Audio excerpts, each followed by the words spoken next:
from the Pathway Studios in Johnston proper. You are live from the Path.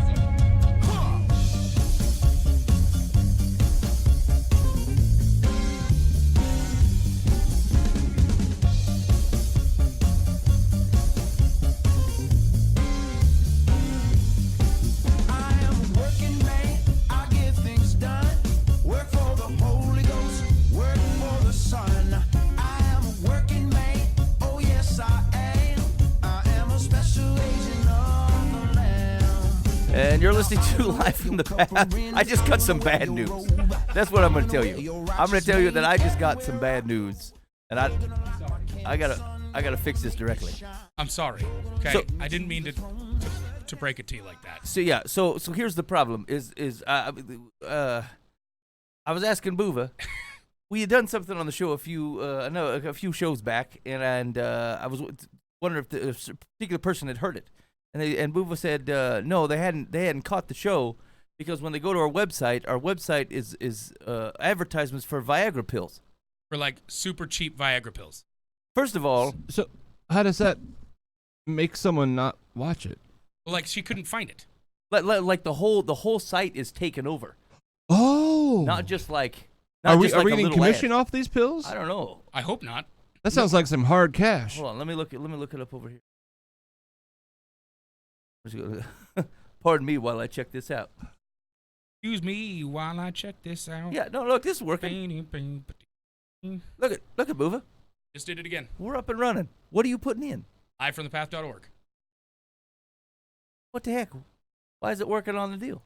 Anyway, that's awful. Did Dan's you right. plug in the full URL, or did you like Google No, livefromthepath.org? I just put livefromthepath.org straight in there. Hit in it. the URL. Okay. I wonder if it's going something about the web browser. Anyway, yeah, I mean, Let me I'm try it disappointed straight to on find out Chrome. we're hawking Viagra on the site, and to Dan's point, not pulling in any cash money. We might as well be pulling in cash money. I mean, Dan, are you trying it? I am right now. Lifeinthepath.org. Let's see what happened. I guess that's a Google thing on the phone, isn't it? Yeah, so if you go to like your OK Google, if you have a Google phone, that's where the problem is. I just did it on straight in the URL, and it came up with our website. Yeah, mine too. So if you go through Google on like an Android phone, Yeah, you've got your Google taskbar, yeah, your helper. yeah. If you do that and then go livefromthepath.org, it pulls up a website of Viagra pills. How did we get affiliated with this business? I have no idea. All right. Well, they liken our show Yeah, so here's to a What's on member that Google? cannot become erect. what? That does not speak highly of our program. No, it sure doesn't. I think we raised a There you lot go, of good there you go. topics. Where's yeah. I mean, it seems we super tackle cheap the if hard you're stuff. interested. All right, we gotta go. So- We gotta get out of here. Dan There's a lot. started. You missed my whole hard cash thing. Oh no! Yikes! All right, And they come in jelly packs at I'm 15. gonna see what I can do. All right. See, anyway, thanks for listening to the program. I'm very sorry. Thanks for making it through, guys. Yeah, just type it directly into the browser. That this seems like the best move. Or just go to YouTube or sign up for the podcast. Right. You don't even have to use the site you don't want to. I barely maintain the thing. All right, just got going on the show. There's a number of articles that I kind of want to talk about. Here's a couple on the docket. Pastor seeks $100 million to build global media platform to navigate end times. This looks like a dude that would do it too. Hold on. Let me put him up on the screen. Look at that guy. Oh, man. Look at him. I need $100 million, he says. He's 100 going to navigate the end times. $100 million. He's going to put it together. Well, here, hold on. Let's just listen to him. He Yes, says a non-denominational pastor is asking God for 100. Oh, he's just petitioning the Lord directly.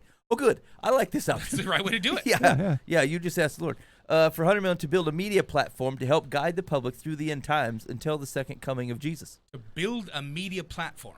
So, like, there's destruction, apocalypse, so, like, you can't use the airwaves. They might be gone. He's not going to create an entire new... Well, then the internet would be gone.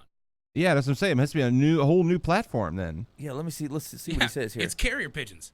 In an August 1st episode of his broadcast called True News, Rick Wiles, who pastors Flowing Streams Church in Vero Beach, Florida, Oh, boy. said that God had given, these names are getting out of control, said that God had given him a vision of this global media platform. The vision he's put in my heart, I need $100 million. It is a global vision to build a platform for the body of Christ to get us through to the end when Christ comes back. So the Holy Spirit's not good enough? Yeah, Scripture not going to work, Holy Spirit's not going Right. to work. big old Rick's media empire's gonna cast us through. Is there any details on how, like, what the media platform is, or is it just the Lord has given me the idea of a media platform? Let's It's a see. microwave oven Okay, let's. It's shortwave. without the door, so it what just shoots. Yeah, what is a media platform? All right, let's see what it says. Super Earlier this non-specific. year, Wiles was booted from YouTube for violating the video streaming platform's community guidelines. In, I don't think we need to read the rest of this. in response, apparently, he's a series of Viagra ads on his videos. He blasted tech tyrants and said the move foreshadowed the coming public execution of Christians and conservatives in the streets of the United States. Yeah, that's a likely connection. That's the step. You got booted off of YouTube, and Next is public then public executions. execution. Wow. I mean, yeah, because that was totally an act. That's what Pariah was going on. complex ever, Mr. Wiles? They got kicked off the YouTube, and it's persecution of the church. I mean, here's the deal. It's not beyond me to believe that some such thing could happen as a Agreed. form of persecution on YouTube. However, to think there's a lack of humility to say it's me. Right, I'm something the happened to indicator you. of the public execution. If Well, they would but do God this- told him, so actually it's from Oh, God. Man, you got to be careful. Like specifically, very careful with that. Oh wait, but it's his YouTube channel has been restored. Okay, here we go. YouTube probably went, don't build another media platform. Let's Just see come what it back on says. The broadcaster, who is sometimes featured as a guest on the Jim Baker Show, Oh. is known for saying odd things. Oh, good. Earlier this year, he explained that the creators of plant-based alternatives to meat are part of a nefarious effort to destroy the planet and are attempting to change human DNA so that human beings will become a race of soulless creatures who cannot be born again. What? Eating Vegans are soulless? a black bean burger is sucking away Hey, your man. soul. I had a Beyond Meat burger the other day. It was great. Was it really? Yeah. Oh, I love those things. Where did you eat one at? I actually got one at Smokey D's Barbecue. They sell a no meat burger? I was astonished by that. Yeah, they have a vegetarian option, and it's freaking very, awesome. very good. Have you tried one, Dan? No. Like No. they're- Even during your Daniel fast, you never did anything like Well, like on the Daniel Fest, I would do like veggie burgers and stuff? I tried a couple that were like I almost threw up, and so we had a very different experience. yeah, so I just did a salad and No, stuff. that's you totally know? fair. I mean, I you know, have I eaten vomited my soul. I lost my soul and I've eaten took basically a like a Viagra. campground raccoon for the past 15 years, so it doesn't surprise me my stomach was like, that's not bad. Yeah. Well, but it's becoming increasingly popular in like mainstream restaurants. Like Burger King has been testing one. Burger King's had a veggie burger for 15 years though. No, but like they're doing not like something that's what do they call like the Miracle Burgers? It's something like that, but like Oh. it's like one of those that's supposed to be like the same. Oh, okay. It- fair not enough. it's not Not just like like a hardcore gross- vegan. Right. Yeah. I was gonna say my dad and I, when we first decided, and this was at least 15 years, we first decided to start trying to kind of figure out losing weight and stuff like that. Yeah. Our alternative was the first time we went to Burger King together, we got veggie burgers, and like we almost cried through it. It was so sad and pathetic in the moment. Like we were just like, all right, buddy, we're trying to lose weight, we're trying to get better, and we're gonna eat this veggie burger. I'm like, all right, Dad, let's do this.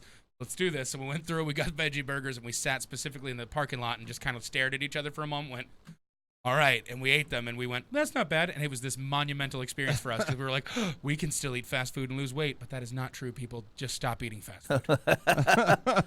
It's not the right way around As it. you can tell, I just said 15 years ago, and I'm still a bit bulbous. Obviously, the veggie burgers at the BK Lounge did not help me. Okay. All right. So yep. This guy's out. Please do not send him any money. Yeah, don't give this guy any money. Good night. Yeah, and I think to the very frank and appropriate point that Dan has made at the very top of the hour, if you say, I need to create something, God has given me the means to create something to navigate people through the end times that otherwise does not include introducing people to Jesus so that the presence of the Spirit and the wisdom of the Scriptures can rightly sink into your life, you're a charlatan and a fake. Oh, man. I really want to watch the YouTube video where he talks about the fact that people creating meat alternatives are creating a soulless generation that cannot be. Well, hold on. There's a link to this. Is it? What? Oh, wait. Oh, it's an. Oh, we can't listen to it. I'll if I can't get to it this week, I'll read or I'll watch it, and then I'll report back specifically on what he's saying. Hold on. Here's the description. Today on True News, we discuss how a bipartisan Silicon Valley Satanist cabal has fused. Hey, anybody that uses the word cabal is up to something. Yep. Anyway, Satanist cabal has fused with government, media, and entertainment at the top levels to persecute believers through the beast system The beast prophesied in the Bible. and enact a demonic dark state rife with digital ethnic cleansing and pre-birth abortions of Christians, straight males, and any who refuse to bow to the knee of Satan. What? Holy cats. I think we're reading different revelations. Okay. All right. Anyway, he's out. That's entertaining. Anyway, The beast system? it's capitalized too. Oh no! Yeah. Oh. Yeah. Ooh, Like it's like it's the beast. The beast. Yeah, that's exactly. right. It's not just a beast, guys. It is the beast. I love this. All right. In similar news, New York City pastor accused of stealing $631,000 from charities to pay for vacations and bar tabs. Oops. So check this out.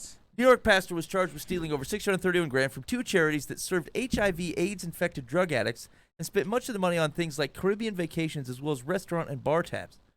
Bronx pastor Reginald Williams of Charity Baptist Church of Christ. No! Charity. Oh, look at this. It's a Baptist Church of Christ, Dan. Whoa. That's got to be a weird They're combination. confused. Let's see. And two others, Ben and Naomi, were arraigned on grand larceny charges in Manhattan. The three pled not guilty. That's genius. Williams was the CEO of a taxpayer-funded nonprofit called Addicts Rehabilitation Center Fund and was chairman of the board for another taxpayer-funded entity. How are they? I don't understand this, Buva. How are people raising money? There's plenty of places that need money with legitimate causes. How is this guy bringing in $631,000 to spend on the Caribbean vacations? I look like I'm bringing in He's a $631,000. He's a I don't silver tongue. That's it. I mean, people, if they feel compelled, they'll just give and not really look at where it's going. I'm guilty of that. I just trust certain places to go, oh, yeah, I just believe you're using this wisely. Yeah. I mean, I've done that on many occasions when I've just indiscriminately given money and then found out that those were not the organization. yeah, it's like, Yeah. oops. I mean, All cats. I saw your commercial on TV, therefore I trust to give you $1,000. there was a fly on that little guy's nose. I And- thought, oh, you need my right. money. Yeah. Goo. Yeah. Here's $1,000. awful. Apostle level, yeah. I'm having a conversation with an agnostic on my Facebook, but Like, is that what you're saying? You're telling us you're doing that's that right why now, Dan? I'm somewhat distracted. Because, Dan, that was compelling. and I'm basically saying, well, I really can't have a conversation because I'm on really important radio program right now. I mean, they can come in if they want. Yeah, bring him in. Right. What are they doing right now? We're If they're stocked up with. He probably would. He's a cool guy. I mean, this should help. We've got lined up stories of church embarrassment. I'm sure this will help swing, Yeah, it's going to be a great day. swing the pitch. Hey, are you sure or not? Come on in. Let's talk about the folly of a bunch of Look at this churches. joker. $631,000. Let's see. Oh, what is it? Stole from fund, by requesting reimbursements for personal matters that he claimed were business-related expenses. Through this scheme, Williams said to have received over $100,000 in reimbursements for travel expenses to places like the Bahamas, Jamaica, and the Dominican Republic for not only himself but his family and friends. Hold up. I thought this was like an AIDS organization that's helping. Well, it was a church that had a couple charity things going on, and Oh, he just okay, kind yeah, of pilfered okay. some of the Yeah. money. Yeah. You know, I was. Yeah, how do you mistakenly give somebody $100,000 for travel? I feel like I'm gonna stop you at about 10. I'm gonna stop you at $10,000. There's probably no checks and balances. Like, Yeah, that's some of the- these churches travel have expenses. big dollar budgets that they Right, just but don't. somebody's approving it though. Well, He's no, having to put it through. That's what I'm saying. So proper church governance says like you've separated those duties. It's very possible that they didn't separate the duties. As a matter of fact, I was listening to there was a story on IPR today about they were talking. You guys remember that story about the guy who was scamming the lottery? Yeah. So like they wrote a book about it, and they had Rob Sand on. He was the guy that won auditor this year, and he was the guy that had prosecuted that case. Anyway, it was super interesting because like they were talking about like one of the things that how do you prevent something like this going forward? Because it was kind of a here's the deal. It's a genius way of doing it. He was a programmer, and so like he was the guy that helped program the random number generators, and so like it basically seeds numbers from like a declining isotope, right? So like you never know the patterns are the same, but you never know what it's going to start on, what number it's going to start on, because the code it declines in the code. So anyway, he set some very specific parameters to say like if the drawing is on a summer night and it's past 8 o'clock and the temperature is above 80 degrees and like three other criteria, then instead of using this random number generator, seed it from this set of numbers, of which there might be 200 realistic combinations. And so like one time a year at various places throughout the United States, this thing might occur. And so he just had to be there, buy a couple hundred lottery tickets, and one of them was going to hit. Right. And the family and friends did it, right? So like But the problem was is that like his code that like they're supposed to check that. So someone codes it, and then someone's supposed to look at it Yeah, and of audit course. it. And so he influenced the people that audit it. And they either got to cut it on it or whatever. And so ultimately, because the check and balance that was supposed to be there wasn't there, the guy got away with it until he Right. got too greedy and took too big of a stash. Mm-hmm. And so like it's the same thing here, right? Like there's a reason that your pastor gets reimbursed $10 for a parking meter. Someone else is agreeing to it. They're like, yeah, parking meter, we do that, great, right? Yeah. And like it's basic things to protect the integrity of the books. To say, look, this is something that is subjective, I guess, but like. That's why we have two people look at it, make sure things are on the up and up. Right. And obviously, you don't pay out $100,000 or up to what 600 some grand to a group of people over X number of years by someone having an eye on it. Because any reasonable person goes, "Hey man, I know what we're paying for, say, our soup kitchen, and then I know what I reimbursed for your Bahama trip, and like not gonna fly. Right. This exactly. doesn't make sense Yeah. for the priorities of the kingdom." Anyway, let's see. They have stole money, played for personal trophies. Williams was charged with 4 counts of grand larceny in the second degree and 1 count of grand larceny in the third degree. Hadnot was charged with 1 count of doesn't matter. Williams' attorney Paul Martin told the New York Daily News that his client personally raised over $14 million for the foundation and stated that every dime received from the nonprofits he was entitled to. Oh, so his defense isn't that he didn't do it. His defense is that 1/28th of what he's raised The should be his finder's anyway. fee. Yeah, I earned it. I mean, take a salary if Instead that's of a the deal. salary, yeah, exactly. Just freaking be honest about it. Jeez. Let's see. Charity Baptist Church of Christ's website. That's awful. I kind of want to go to the website. Describes Maybe it's better Williams than ours. as a gifted counselor who was highly regarded for his spiritual generosity. The church describes itself as a tithing church and declares that Williams is deeply committed to fiscal integrity and accountable stewardship. Christian Post reached out to Charity Baptist Church of Christ on Thursday afternoon, and no one could be reached. Well, that's unfortunate. Let's stick this line, though. Putt-putt golf in England's second oldest cathedral irks churchgoers and preservationists. Wait, what? What? I knew this would reel Dan back in. Like putt golf? What? Yeah. Like I missed it. Yeah. Oh, So man. it is hoped a temporary miniature golf course will bring more visitors inside Rochester Cathedral. Oh, inside. Oh. That's Okay. awesome. Yeah. Okay. Quite predictably, the installation generated international headlines with churchgoers and religious commentators calling it sacrilege, and historic preservationists subjecting to what they said is a misuse of England's second oldest cathedral, Oh, formerly man. known as the Cathedral Church of Christ and the Blessed Virgin Mary in historic Rochester. Hey, Church of Christ are getting a bad name today, They really are.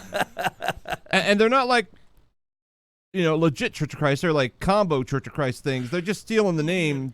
Yeah. To sound valid. I think they just threw a dice of denominations. Yeah. Couple things together. We're the Methodist Lutheran Baptist.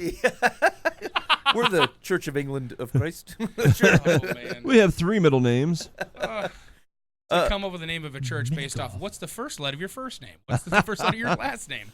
What's your date of birth? Oh, okay, cool. Hit the center of your cell phone 4 times. Exactly. Your predictive text. How are you going to make a church? They use the Methodist puzzle Baptist Church of Christ. next to the Sudoku in the Sunday Times, Oh. and they just use the word Man, association. this is great. So wait, so people are upset that there's a putt-putt golf instead of this historic church. To bolster attendance. Yeah, I mean, okay. Here's the deal: if it's your building, do it if you want. But it's certainly interesting to do a putt-putt golf in a church. Dan, would you ever do that? Maybe for a kid's game. You wouldn't advertise putt-putt here at Pathway? Not, I mean, Really need some more people in the if church. it's Let's do for a our, putt-putt. if it's maybe for our AIDS fund that I can pilfer off of. Nope, it's just to get bodies in the door. That's all it is. I don't think I could do it. Can imagine putting a putt-putt Okay, golf so- course at the Dome of the Rock and then seeing what happens. So now here's the thing. I'm of two minds of this, because like, so let's say, Dan, let me propose a different scenario to you. Okay. The city is doing a town celebration, and it's asking local businesses to sponsor a golf hole. And Okay. people get to travel around the city Oh, yeah. and do like a putt-putt. And the church could do one. You would just have to set it up in the church so people could come in and do it. Yeah. As a matter of fact, that seems like a cool event, doesn't it? That's a That sounds community awesome. event. Yeah, I'm in. Okay, Work so for you would do community, that. do that. Right? Let's do this. You know what? What are we waiting for? Set it up. What started off as Greatness a joke, has been do this. birthed. This is great. I'm So- totally down for this. It'd be cool. Actually, that'd be a cool way to go around. That and would get can a you bunch of imagine local getting to know a businesses. new community Yeah. and Right. a bunch of new businesses by sponsoring a golf hole? And it's like, hey, come into our our Remax office real quick, do a real quick putt-putt golf hole. You could do themed holes based upon the type of business you're in exactly. or whatever. Buy a brand new home. It'd be Here's cool. a golf course. Yeah, exactly. Okay, so that seems like not a problem, right? I No. would do that. Okay. Okay, so if they, let's say, and we'll read on here just a second and see what the crux of it is. If they opened a permanent putt-putt in the church as an alternative source of income, that seems bad. But then, on the other hand, if it's like this big honking building and no one attends there anymore, use the space. And says putt-putt's just fine. I mean, I think the fact that this is probably a 1,000-year-old church is what's stopping people. yeah. Like if this is, well, no, maybe more than that. England's second Church of Christ ever. Is that? It's the It's old- not Church of Christ. it's- Okay. it's not in oldest- order. I mean, No. yeah, it's a. I mean, I don't. Oh yeah, I get that. Oh, you're the second one. We're the first. You see a Church of Christ over there, obviously ripping us off. Yeah, I mean, I don't know that it's. I don't have a core problem with it. I guess it's a religious space, and like if people are praying in there, like if people are or there's stuff going on, the building's being used and it's rude. I mean, the Catholics are through. doing bingo. Play through. So true. bingo, golf. Yeah, That's true. I We do kids programming. Man, the prayer circle ahead of us is taking forever. Can we just go through? four. Play through the next one? Yeah, I mean, if it's respecting of time, of certain times, Yeah. of which you wouldn't do it when service is going on. No half-off Sunday mass putt-putt. Yeah. I mean, we have child serve here during the week, and there's all kinds of stuff going on in there that I don't. I mean, I'm afraid to open the door and look. Like, Right. It's just best to let it go on. Yeah. And just- see what's let hanging my off the hinges imagination- later. Broken when you open the door after they're gone. So, all right. So let's see what it says. While it's unclear if the number of visitors will actually increase, there's little question money could never buy this kind of publicity. So there's the one thing I would say is that like if you're leaning on that to things like, hey, our church is cool. It's totally not. But it's not cool. Yeah, it's not cool. It's super lame. I fundamentally do not believe that works. And yeah, no one is pulled in by that. Nobody goes, oh man, that's the cool church. They've got the I will now putt-putt." follow Jesus. Right, Yeah. exactly. I'm gonna find the Lord because that place is the cool hangout. God's got a putt-putt in his house. What? And I will follow him. Heaven sounds so much cooler now.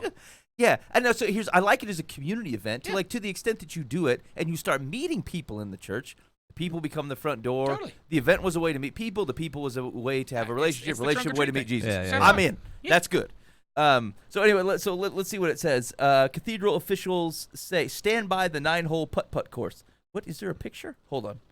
There's a 9-hole putt-putt course in the cathedral. I think we could man. develop some pretty cool Jesus themes though in a putt putt.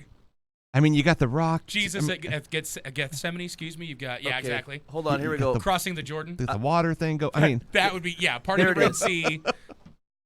Is that it? Hold on. I don't course, want to subscribe to our newsletter. No. Yeah, there it is. Hey, oh, those are that is- boring. That is Yeah. super lame. You can do better than Nobody that. wants to come to that. Yeah. If you're All gonna do is it, do it. obstacles. Okay. I mean, Wisconsin Dells, they do it. yeah, they go after it. I mean, you drive by, you think you're going by a mountain or something. It's like, Right. oh no, that's a golf course. Oh, this is them setting up I the mean, they putt-putt? don't have that much space to do. Why you got to do a 9-hole? That doesn't fit really in that space. No, That- not at all. That is a. It's like, hey, we moved 150 pews. Okay, so hold on. Maybe their website will say most unusual adventure golf course will be at Rochester Cathedral this summer. Of course, was designed to encourage young people to learn more about the engineering behind bridges. See, that space needs like a water slide. Up Yeah, from the it'd be up cool. from Not the a golf top there. course. Yeah, look, you A can put it slip up and here in the what do they call it? The sacristy? You have it roll on down. Okay, that's not as cool. I'm Well, kind of look at this disappointed in quote. it.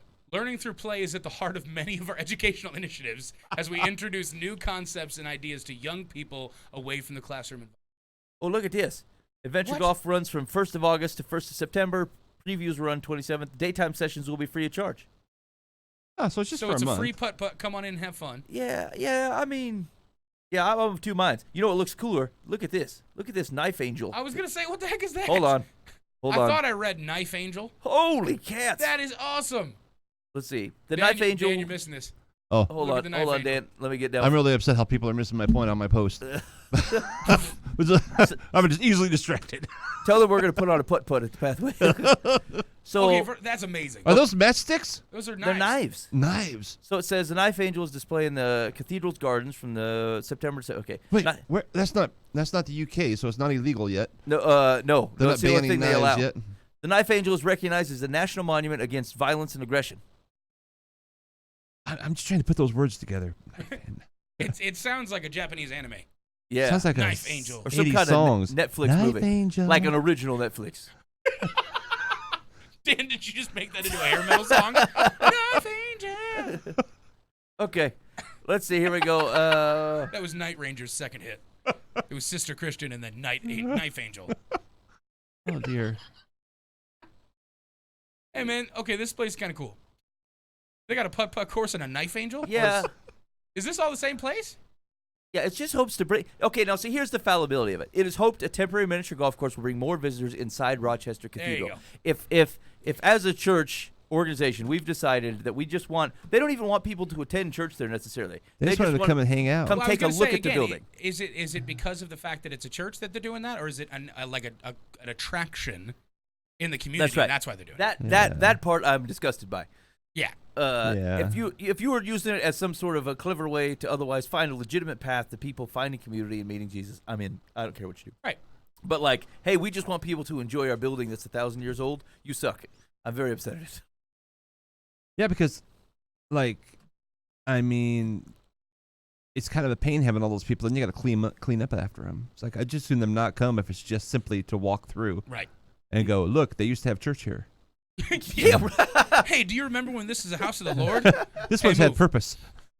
Right. It has all the presentation of an Ebenezer with none of the actual connection to the Right, Lord. Exactly. Hey, do you remember something used to happen here that we don't really care about? Lame.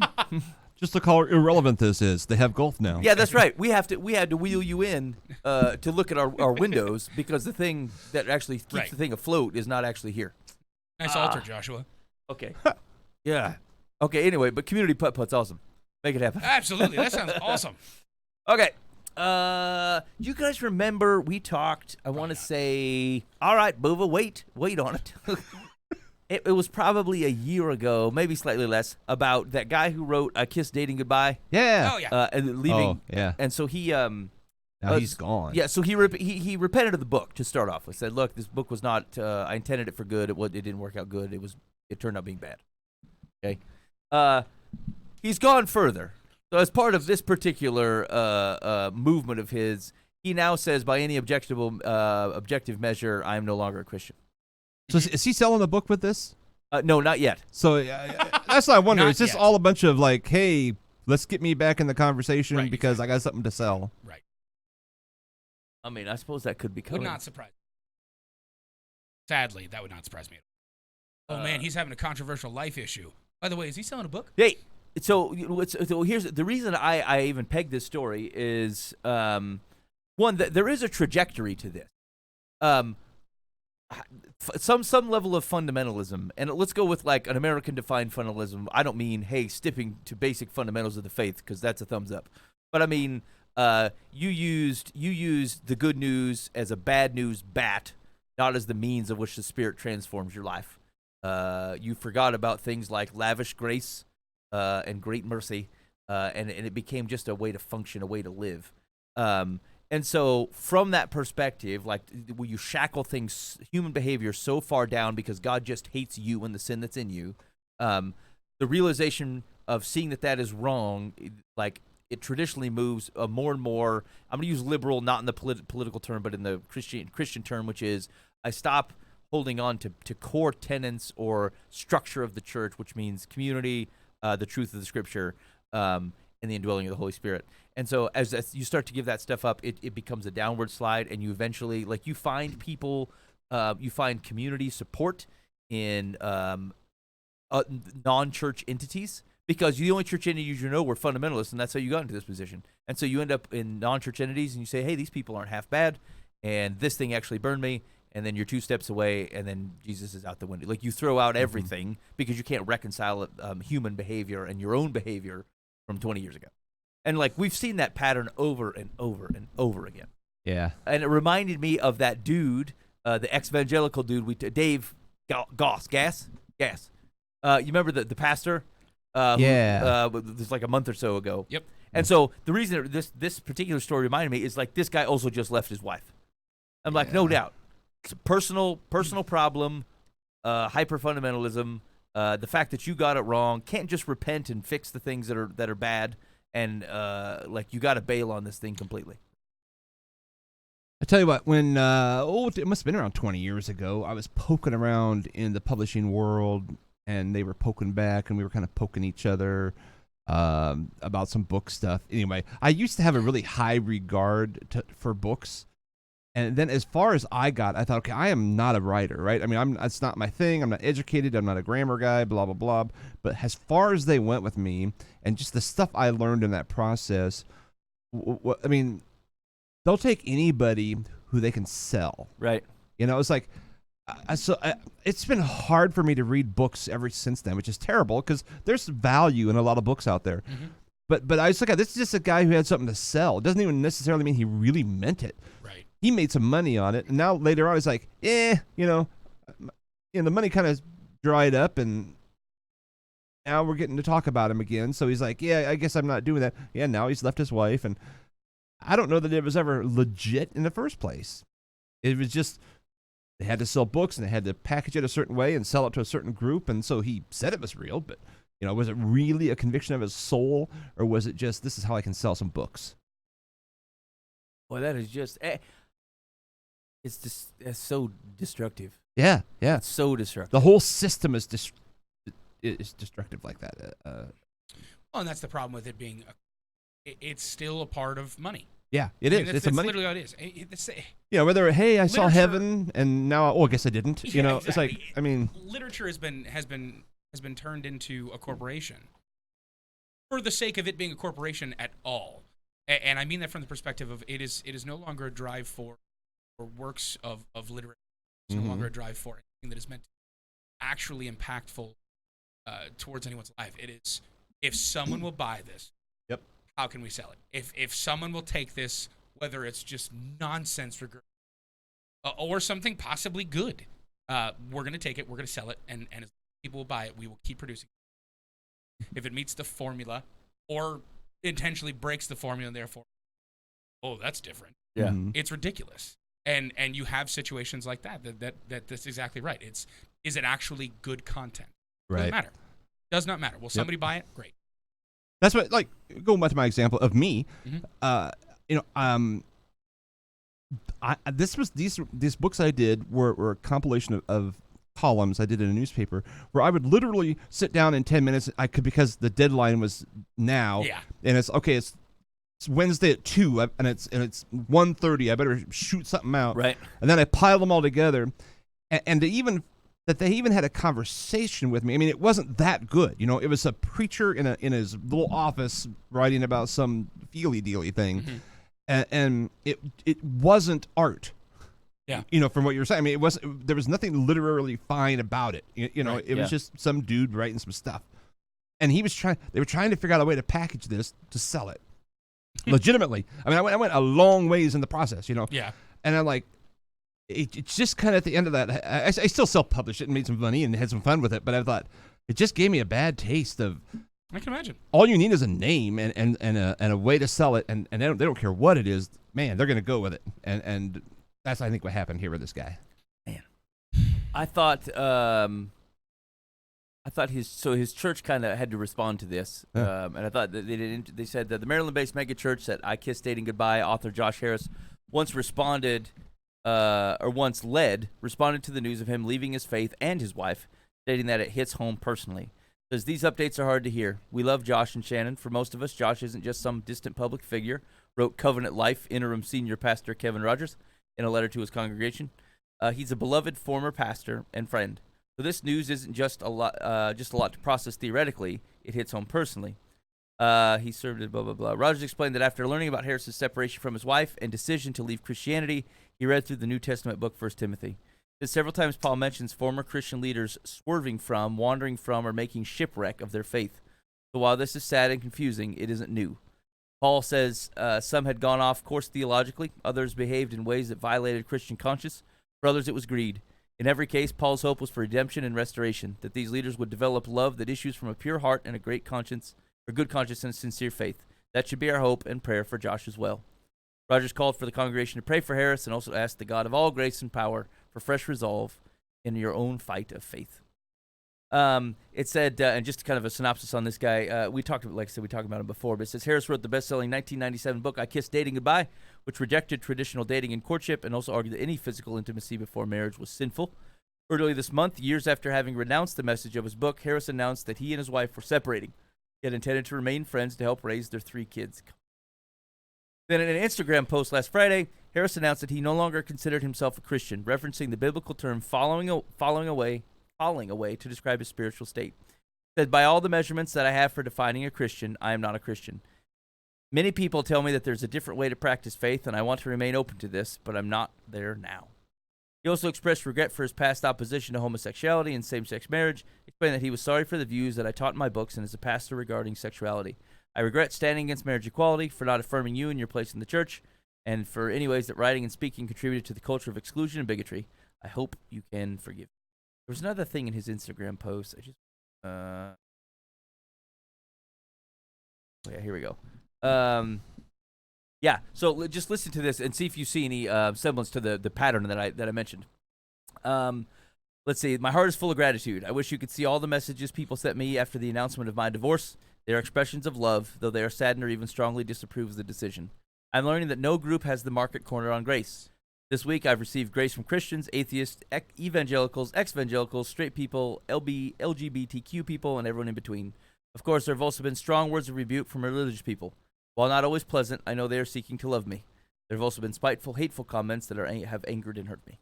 The information that was left out of our announcement is that I have undergone a massive shift in regard to my faith in Jesus. Popular phrase for this is deconstruction. The biblical phrase is falling away." And that's when he says, "By all measurements, I am no longer a Christian." Said Martin Luther said the entire life of believers should be repentance. There's beauty in that sentiment regardless of your view of God. I have lived in repentance for the past several years, repenting of my self-righteousness, my fear-based approach to life, the teaching of my books, my views of women in the church, and my approach to parenting, to name a few. There he is.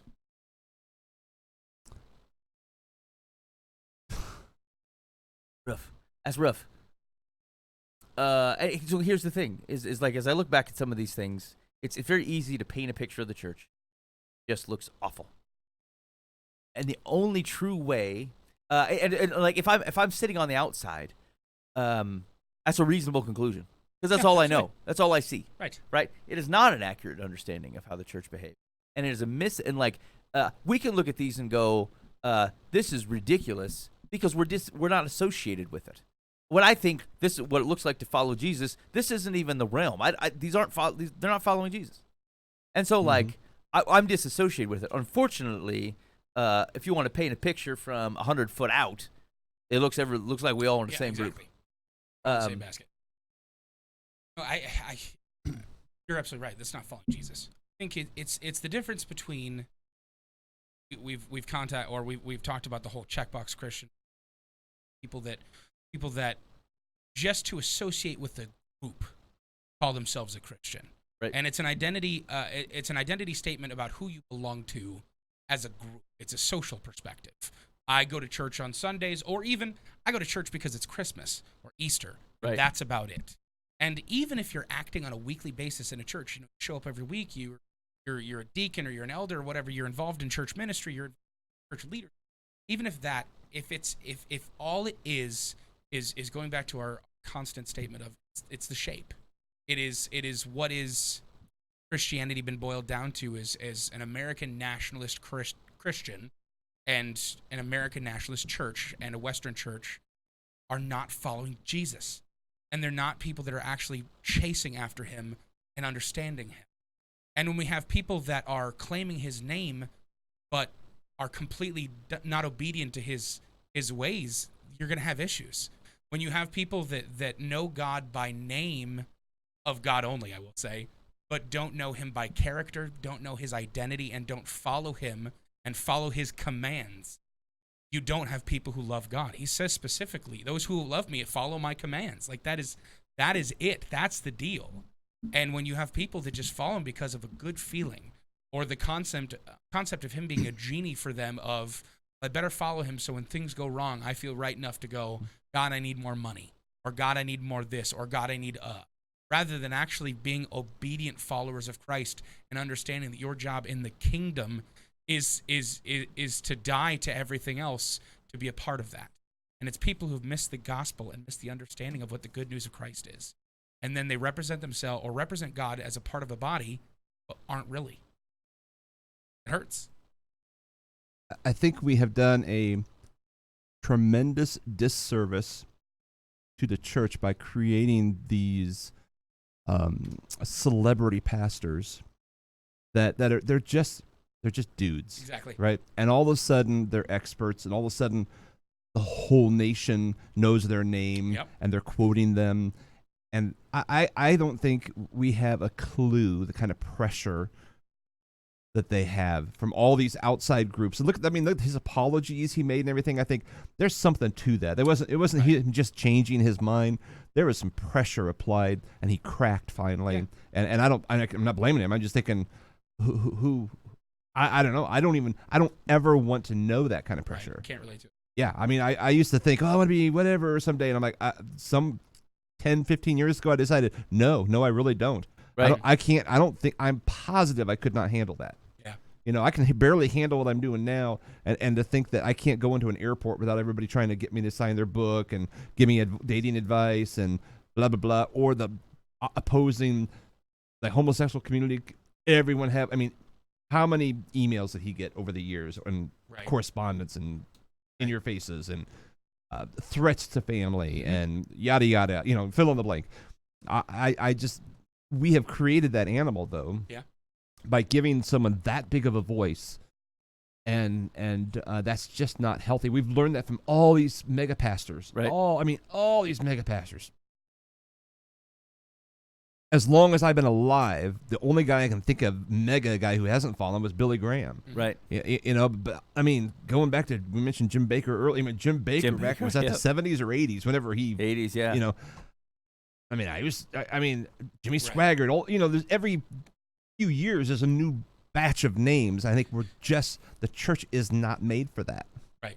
Yeah. Yeah. You're asking someone that is inherently wrong or fallen, if you will, being a human being, to take the light of what should be God's space. In my opinion, to be honest, or apostle at least. Yeah, it's there were some originals that were big. Right. Yeah. But they're not around anymore. Yeah, exactly. They Yeah, didn't. They had been discipled directly and in person. Not in person, but by Jesus. And when you see him die and talk to him resurrected, that's Right, a whole exactly. level of conviction or that we you don't go have. blind because he calls you on the way to Damascus. Yeah. That's a big deal. And that's absolutely true. That's something I didn't even think about. You're right. We do put an insane amount of pressure, and not only to have the pressure of the people that want you to still do good, but the pressure of the people that want you to do wrong. Mm-hmm.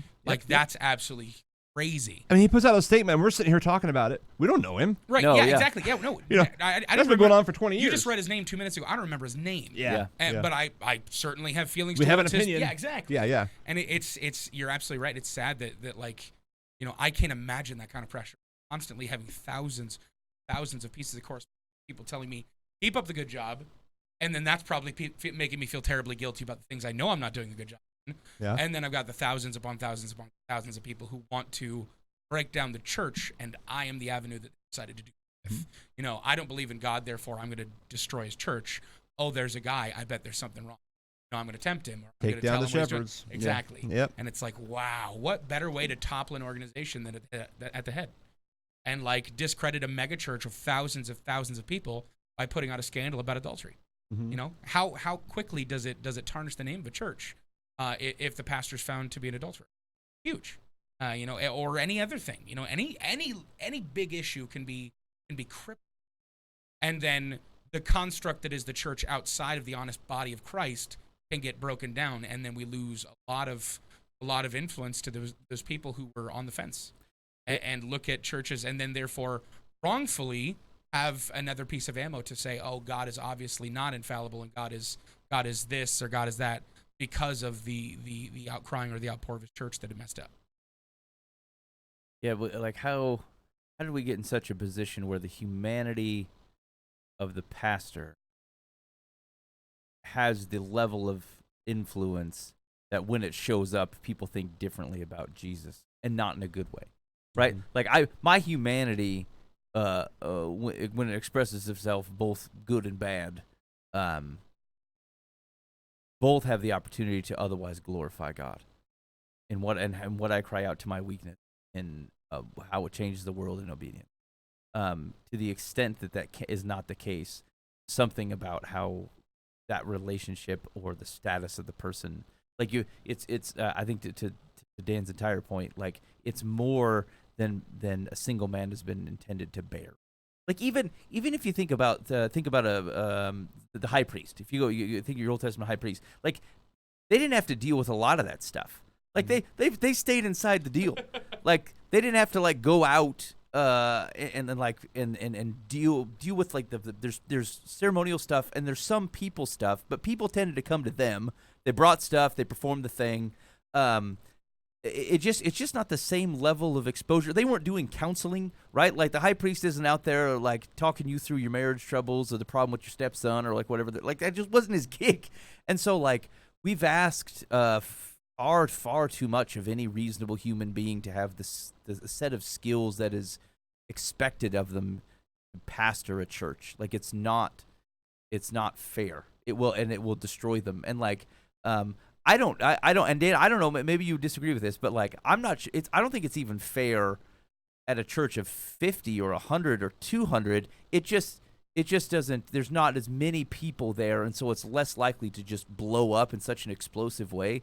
But like to be a I don't, I'm going to say these shallowly, so forgive how I describe them, but like to be a fundraiser and a counselor and a teacher and a mentor, I don't know that we look at, I'm not sure that that's the example of how I think about how pastors are even talked about even in the New Testament, that like, it just seems too much. Yeah. It seems too much. And like, there's ways to be the pastor and like make sure other people are doing other things so those things don't swallow you. But like the more people dig on what it is that you're saying, the more those things tend to fall right back on you, because you're the only person that can move as fast as the thing is growing around you until it will swallow you up. Well, and even to your point, I mean, trying to formulate this as I'm speaking, it who says it's one guy who should be doing the delegating so you're doing it my way still? Right. You know, the church is much more organic than that. Right. I mean, I've always had a team approach that I don't want to have control, because I limit what God's going to do.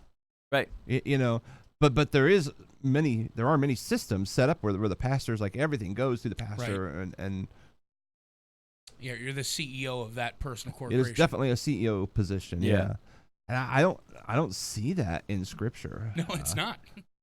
I mean, it's a plurality of elders that lead a church, and there are multiple people at different levels. Yeah, does Paul ever talk to a pastor in any of his letters? Well, Timothy. I mean, to the churches, what I'm Titus. Right. Oh, you look silly. Just what I said to the churches is what I'm talking about. Like he's talking to the body specifically, how they're supposed to. Yes, there are I see what you're leaders, saying. Yeah. but like not like a corporation head. Yeah. Well, I mean, not like I wouldn't say it's a corporation head. I mean, Yeah, I think they're Timothy leaders, and yes. Titus are actually pretty clear indicators, like as pastors, they're guidance letters for pastoral work. But it doesn't otherwise prescribe. Like actually, both of those letters are like deal with Silvanus and like the other people that are part of them that you bring along for the stuff. But you put the point still salient. So to reverse this particular trend, in a bit of good news, Wichita Church helps pay off $2.2 million in medical debt for 1,600 struggling families.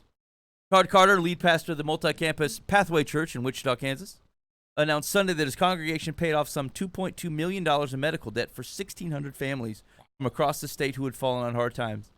Its church only needed to pay pennies on the dollar for the total debt thanks to the help of a nonprofit organization called RIP Medical, which has abolished $635 million in medical debt for about 200,000 Americans since 2014. This is a great combination.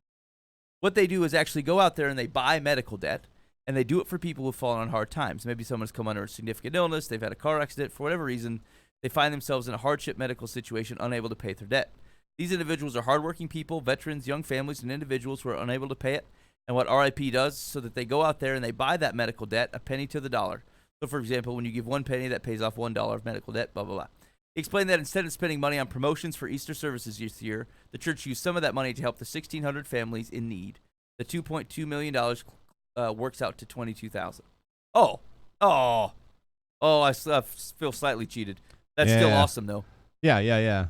But it's only 22,000. I was gonna be flabbergasted. They spend $2.2 million in promotions for their Easter service. Right. Yeah. Well, I mean, but here's the deal, though. Look at the heart of that. Like, look at the heart. That is amazing. Yeah. Those families are completely changed because of that. Yeah, so this is awesome. So it says we wanted to. So I do like the way they've gone about it, and that's nothing to sniff at, right? To take $22,000 and have it do the work of $2.2 million in Right. clearing out medical debt For It's freaking awesome. 1,600 families. Because we wanted to send out a different kind of mail this year. This year we decided to send out to everyone in the state of Kansas who fell into this hardship category of medical debt a special piece of mail. And in that special piece of mail there was a note, and this is what the note said: "We're Pathway Church. We may never meet you, but as an act of kindness in the name of Jesus Christ, your debt has been forgiven." Gave me goosebumps. Right on. Awesome. Right? Yeah, right on. That is they awesome. didn't find medical debt just in their church. They went and figured it out in the state, and they cleared it off. Bless you, boys. That is, here's the deal. That kind of action and that kind of movement shows and tells the heart of Christ so well, and so much better than any single discipleship class that I've ever gone through, any mechanism that's developed to eliminate the awkward conversations about Jesus, all the different stuff, the questions I've ever gotten of how do you talk to people about Jesus. That's how you tell people about Jesus, is you change their life because you do things that you feel called to do through him. That's work.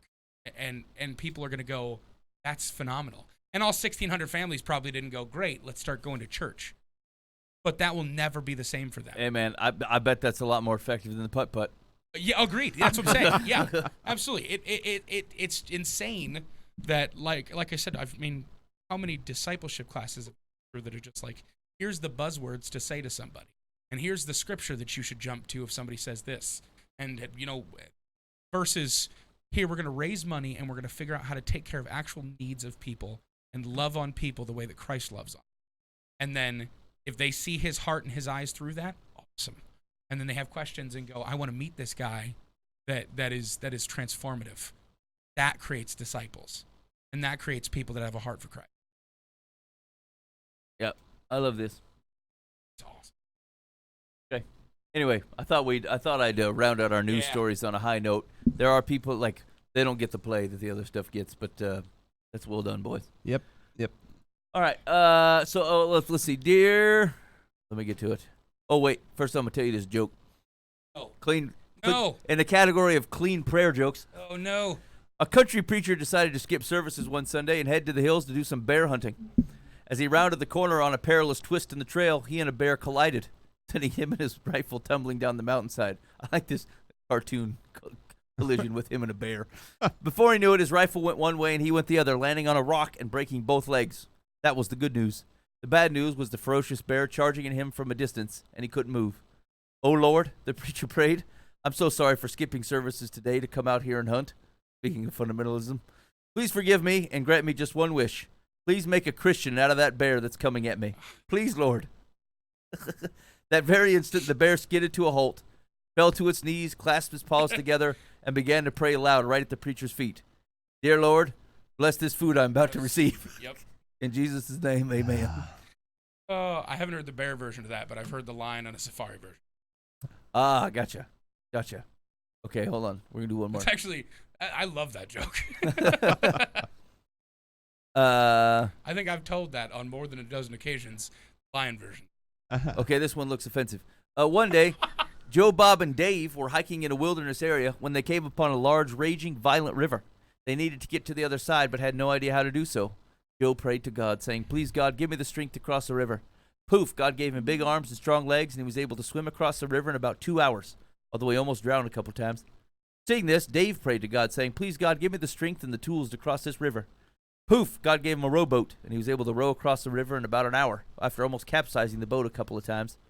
Bob had seen how this worked out for the other two, so he also prayed to God, saying, "Please, God, give me the strength and the tools and the intelligence to cross this river." Poof, God turned him into a woman. He looked at the map, hiked upstream a couple 100 yards, then walked across the bridge. Dudes are stupid. Oh, fellas are so dumb. Yeah. Okay, that taps us out on prayer jokes for today. That's jokes.christiansunite.com/prayer for all your prayer jokes. Dear, live from the path. Hey. What? Try and do this without correcting any grammar. I'll see what I can do. I am a 15-year-old girl who wants to become a vegetarian. I don't know exactly why. I only know I want to stop eating meat and choose a healthier alternative lifestyle. I also want to lose weight, which may happen after becoming a vegetarian. Because it's gross, and you won't eat as much food. There's been a lot going on in my life lately, so I've been stress eating. I don't hate my body, but I'm sure I don't love it. Every picture I take, I suck in my gut because I'm insecure. I mean, I'm not insecure, but I also do that. The problem is I'm not sure how to present this to my family. I'm sure I'll get the annoying, how could you give up steak bacon chicken from my dad and sister. Mom will probably be supportive as she has always encouraged us to eat healthier in general, and she'll most likely help me come up with somewhat of a meal plan. I realized I wanted to stop eating meat when I was eating bacon and suddenly felt like I wanted to throw up because I was eating something that used to be alive. During bacon? Holy cats. I mean, what do you think I have a much different conversation with myself when I eat bacon. Yes. I mean, what do you think I was ask going where on? the rest of the bacon is. Where's the rest of you? There's just a little bacon on one little pig. Where's your Can't friend? it all be bacon? I These mean, pork chops. eating something that used to be alive, how do you think your broccoli gets to the state it's in? Basically, I was weirded out. The only thing that's not is your salt. Yeah, okay. How do I explain this to my family? Additionally, how can I then get my extended family to understand that I won't be able to eat meat at events such as parties and gatherings? What do we say, boys? How do you broach this? There's no way to not get conversational questions. People are always going to be confused on why you stopped eating bacon. Deal with it. Or just don't do it. Okay. I mean, don't eat it. I mean, just do you Yeah. have to say anything? Well, Just- I mean, yeah, you do not. I don't by any means really have pay to say attention to what anything. other This is people just are a eating. decision. I'll tell you. Okay, I will tell you. So for the last couple of weeks, I actually did a Daniel fast, and so I've been that's vegetarian, and I've gotten some serious kickback. I'm not kidding. Like people have been upset at me about it, which is ridiculous. I don't know if I'm just in a weird microcosm because of my personality and like who I am. I'm pro-meatitarian all the time, but like I've legitimately had someone say, "I don't feel like I know you anymore because I stopped eating meat," and I'm not making that up or exaggerating that at all. Show you the messages. If people ask, tell them I'm vegetarian now because I don't like the concept of eating something that was alive. Yeah. And most of the time, that's going to be fine for people. They're going to go, "Oh, well, I could never do it," and then walk away from you. Yeah. And that's legitimately it. And if you are so scared of that kind of social interaction or are afraid to look at somebody and go, I don't do the same things you do, maybe you should stay inside at all times and never go home. Exactly. So that'd be a solution. Not a good one, but a solution. But Yeah. I will tell you, if you're going vegetarian for health reasons, you can be an omnivore and be perfectly healthy. You don't have to give up meat for that. You just have to give up crappy meat and stuff that's, maybe don't eat bacon anymore, but that doesn't mean you can't have a lean pork chop. Or don't eat a pound at a time. Right, exactly. You can have one BLT and lose 20 pounds a month. Yeah. It's okay. All right. We're saying it ain't no thing. Go about your business. Yeah, you're making a bigger deal of this than, especially these days. There's all kinds of people all over the place doing Just no go meat. to Burger King and get the veggie burger. Yeah, Not, you'll it's love not- it. it's- they're not calling it the veggie burger. Veggie burger. Hold It's a on. Boca Burger or Boca something. It's a meatless Whopper. It's- That's the grossest thing I've ever heard. Hold on. Here we go. Burger King selling meatless Whoppers nationwide. That's really what it's called? Yeah, it's soy-based Impossible Whoppers nationwide Okay, for a limited so time. it's Impossible Plant Burgers. Yeah. They're just getting sponsored by Impossible, or they're working directly with Impossible. It uses an iron-rich molecule called heme to produce veggie patties that bleed. Just stop it. Oh, gross. Just stop God, it. You are trying way too hard. Oh, If you're trying to make it look like meat, you you make had a it problem. Bleed? Real meat doesn't bleed. That's a protein. You think they just let blood sit in your meat? No, that's not how that works. That's not how any of this works. Yeah, literally, they have to bleed out the animal right after they butcher it, or it spoils everything. That's what blood does. Why rigor mortis happens it's because it's ridiculous. You don't want to eat a rigor mortis burger, do you? Exactly. That's why you let out the blood, because it doesn't have the enzymes to break all that down. Yeah. I'm gonna try it though. I'll try it as well. Well then. No, but it's still disgusting. Like, that's ridiculous. Why would you intentionally create biochemically a compound to make your plant burger bleed. So that we're sucked in.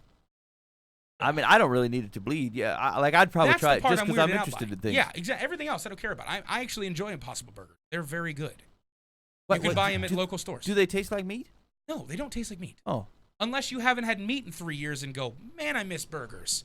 And then you have an Impossible which plant that might burger. be what's going on here. Yeah, exactly. Yeah. That's exactly what's going on right here. Yeah. The people that have to have substitutes for the food that they're not eating, Yeah. I appreciate the fact that you don't want to eat meat anymore. If you think it's cruelty, there's absolutely cruelty in the butchering business. 100%. Animals are not treated well. I mean, they're killing them. They're killing. Yeah, exactly. If there was an industry that's literally about murder, of course there's going to be some snafus.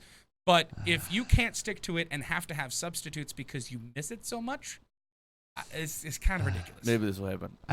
When I'm doing one of these Daniel Fast in the past, I would do the Subway has a fake chicken, Mhm. and the first couple times I'm like, hey, this is great, and about the third time I'm like, This is awful. bathroom.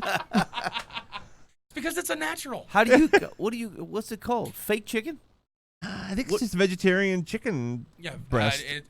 What? They probably had some name for That it. sounds But Veggie terrible. chicken or something. That sounds real bad. Yeah. Any substitute is ridiculous. Like just cut it out. Just cut out the Bubba substitutes. says knock it off. Vegan bacon, disgusting. Yeah. Absolutely disgusting. Soy-based things are gross.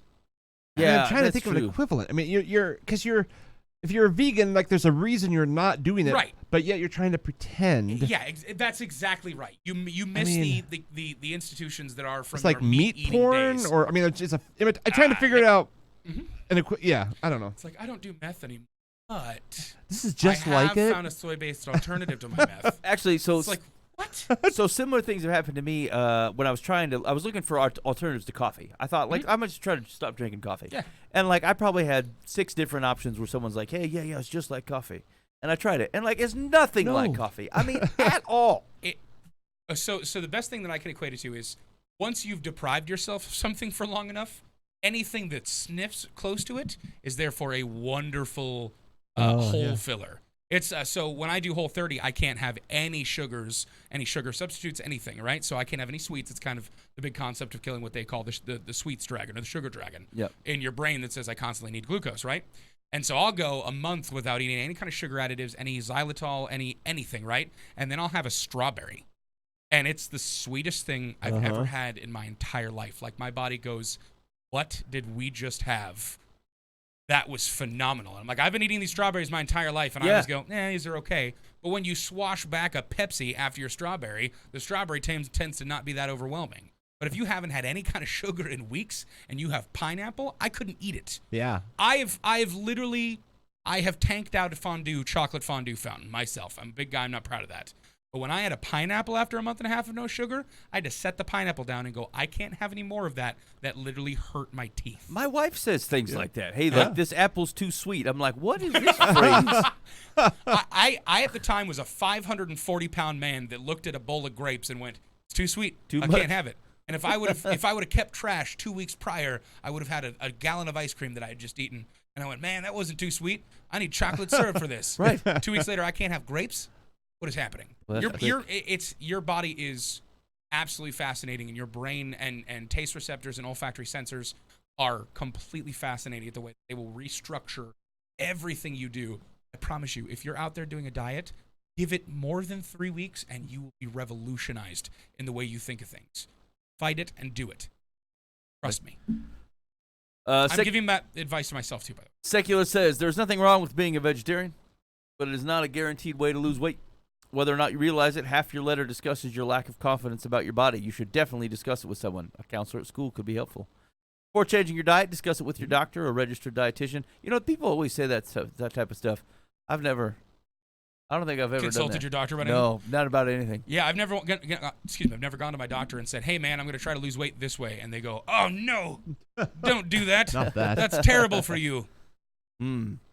Also, go online and start researching vegetarianism. That seems like terrible advice.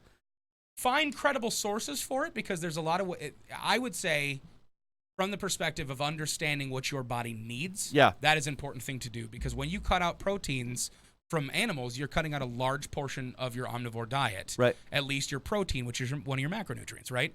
If you are eating the wrong types of vegetables and fruits and berries and nuts and stuff like that, you will not get complete proteins and your body will start running ineffectively.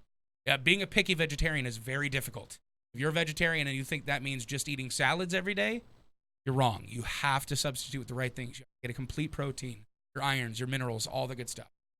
Research that part. Mm-hmm. Don't research, why did you become a vegetarian? Yeah. Yeah, right on.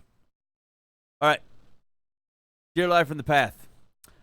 Oh my. Oh, buddy. Oh my. I saw something Scandalous. shocking and I need help. While working at my job at a hospital, I saw the man my mother is married to. He was there for an appointment. Oh. What do you think happened, Booba? He tested positive for an STI. Okay. Dan, what do you think happened? He's with a nurse Okay. Okay. doing things So he it's either shouldn't. adultery or he's infected? Okay, here we go.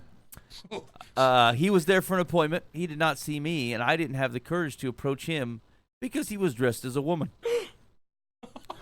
And What?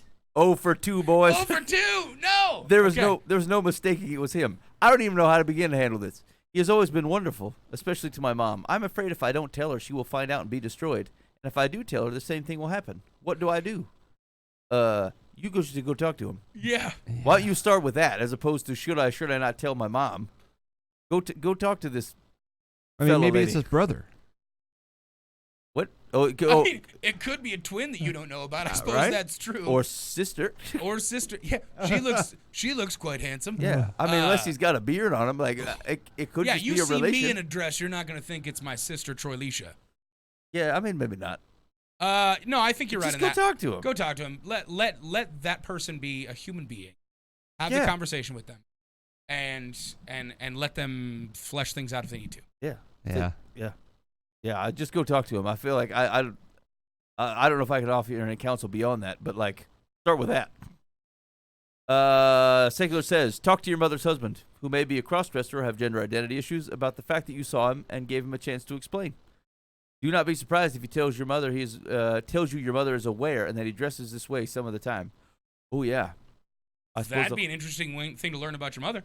Yeah. Mom's cool with this. Okay. Actually, I probably don't want to know about that. Yeah, I don't. Yeah, I was just about to say yeah. that. I don't want to know my mom's digging on that. Yeah, I think I'll pass. All right, last one. Dear Live from the Path. My husband was previously married for 5 years and been widowed shortly before we met. He and his late wife, had matching tattoo wedding bands. They had both agreed they'd both be cremated upon their demise and that eventually they would be reunited by combining their ashes after his death. My question is, what can we do to honor our marriage vows without removing the tattoo that will be respectful yet completely our own symbol of our vows? Secondly, I'm uncomfortable with the combining of their ashes. I'm 48 years old and he is 44, so we have the potential for many more years of marriage than they had, but I do not want to completely dismiss her memory. What should I do about that? Second wife in the Midwest. So this is actually a legitimate situation that I've gone through. Yeah. So when my dad passed away, we had him cremated. And then my mom ended up dating another gentleman and becoming engaged to him. And we had to have that conversation of, if when you do pass away, when you get cremated, are you going to be put back in with dad? Or I mean, it was an odd conversation to have. Like Because that had been all set up. Right, exactly. Yeah, we had never expected to have that. It was interesting. Like what my dad had told us for years before his passing that once I pass away, your mother will need to go find someone else. She will absolutely need that, and you guys need to be okay with it. And we never thought we would have that become a culmination so quickly, but it did. And so we had the conversation with my mom of if you marry your fiance, what do you want to do with that? And they had that conversation together. I was very proud of them, and thankful for his grace also, because he said to her, and it was so loving of him to do so. He said, "That's the love of your life. I want you to be buried with him." And it was never an issue from there. He was just completely understanding. He goes, because interestingly enough, he had a wife that had passed away a couple years prior also, and they had the same conversation of, when I pass away, I'll be buried with my first wife, and if you ever pass away, you'll be buried with your first husband. Yeah. And so they were super adults about that and super respectful of the deceased spouses of each. Yeah. So, I think it's a conversation that you both have to have as adults. Yeah. Especially 44 and 48. If his wishes is to be buried with his first wife, that's kind of part of what he wants, and you guys need to have that conversation before you guys get married. Because if that's a deal breaker for you, then that's a deal breaker. But yeah, ultimately have that conversation. Don't just assume certain things. Don't try and do things on your own that you are hoping are respectful to his first wife. Make certain that he also agrees that they are respectful to his first wife, because that is exactly it. His first wife. It's the woman that he said he was going to spend the rest of his eternity with, and that didn't work out for whatever reason ended up happening, and so you need to be very conscientious of that. Mm-hmm. Yeah. And what about the wedding bands? I can understand the problem, but I don't think there's a problem with just putting a ring on a different finger. Yeah, I would say you don't need to remove the tattoo. Yeah, or just put the ring over it. Right, exactly. Yeah, I was thinking either one of two things. You can put your ring on a different finger. If it's non-traditional, fine. Traditions are there for a reason, but they're mainly arbitrary. And or put the ring over that and realize that underneath it is the symbolism of his first marriage, of one that he expected to never end, and in his heart has not ended. But the covenant is complete. Yeah, right, exactly. The covenant itself is completed. Yeah. It still signifies. But that I get it. I mean, the whole complete. thing. Yeah. It's all symbolism at this point in time, tradition, and you guys can make your own. Start a new tradition. Yeah. Don't do wedding bands if you don't feel necessary. Do something else. Yeah. Get another tattoo. Not another ring on the same finger, but Yeah. get an elephant on your calf and say this signifies the complete. A wedding elephant. Yeah, a wedding elephant. Yeah, I like it. All right. Family trunk. Just have the trunk going in a circle. Yeah. Have the elephants conjoined at the trunk. Yes. There we go. All This right. is cute. Let's see. All right. Secular says, you could honor your wedding vows by wearing matching wedding rings, as everyone else does. Great advice. As for the ashes promise, talk to your husband about what his wishes currently are should he predecease you. He may have changed his mind about combining his ashes with hers, or not. If the two of you are together longer than he was with his first wife, his feelings on the subject may change. Yeah, that's true. If you guys haven't even gotten married yet, what happens 20 years in marriage now? Maybe that is the point where they go, well, I was with Irene for a very long time, but you are the love of my life for the past 2 decades. I think it's respectful of her that I've moved on, and now I want my ashes to be buried with you. Yeah. All right. I don't think that's a problem. So do you want to hear my preaching advice I got today? Yeah. Sure. It's from a loving individual. Said, I've got 2 things you need to do to improve your preaching. Shave your neck, cover your nipples. Whoa. Oh. What? I said, all right. I've always had a little nipple thing going. And Dan, please don't ever look at me when you say that again. did you like the? I got to do the finger motions too. I just thought that was awesome. It was my wife and my daughter who did it. It was like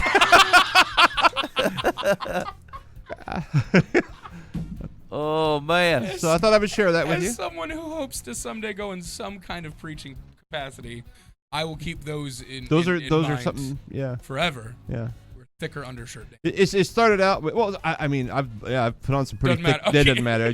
I have. I'm sorry for your woes, my good sir. Yeah. I might have militant nipples. I mean, you That can't sounds help like what an you're awesome- born with, Dan. That is the name of my punk rock band. Is Militant Nipples. Militant nipples. Yeah. So Oh, it all man. started out with, hey, you really ought to shave your throat. I thought, what? Like, oh, it just kind of sticks out of your shirt. I'm like, oh, okay. I mean, Yeah. oh, okay. And by the way, cover your nipples. I don't know if I want to know if that was your daughter or your wife saying that It was a team. It was a team effort. Oh, it was a team effort on Yeah. that one too. Yeah. It's- All right. Yeah. Well, you All learned. right. If you have any other preaching advice for Dan, go ahead and shoot it over to the complaint line, 515-517-0085. That's 515-517-0085. We'd love to get your feedback on that. Please don't hashtag militant nipples on anything you put on social media. I mean, if the shoe fits, Booba. No, Or if- because I or don't if want to the click shirt- on what's trending on hashtag militant nipples. If the shirt does not conceal. I'm gonna write a new book. I Kiss Nipples Goodbye. And that can be taken wrong. All right. Thanks for hanging out with us this week. We will see you sometime. In the meanwhile, be faithful to me. God will handle the ends. You've been listening to Live from the Path.